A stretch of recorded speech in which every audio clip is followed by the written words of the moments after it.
Gen Z. Gen Z হচ্ছে generation zoomer. এই generation জুমারটা কি? এটা হচ্ছে 1997 সাল থেকে নিয়ে 2012 সালের মধ্যে যারা জন্মগ্রহণ করেছে তাদের কি বলা হয়? জেন জেড বা জেনারেশন জুমার। এই জেনারেশনগুলোকে নিয়ে গুগল কি বলে চলুন একটু আমরা দেখে আসি।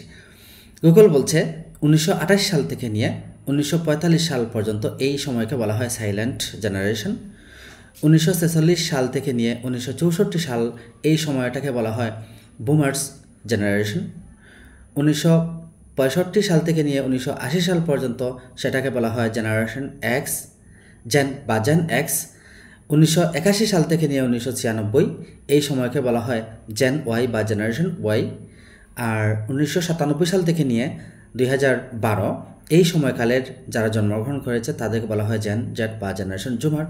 এবং সর্বশেষ যেটা বলছে গুগল যে 2013 সাল থেকে নিয়ে 2025 সালের মধ্যে যাদের জন্মগ্রহণ তাদেরকে বলা হয় আলফা।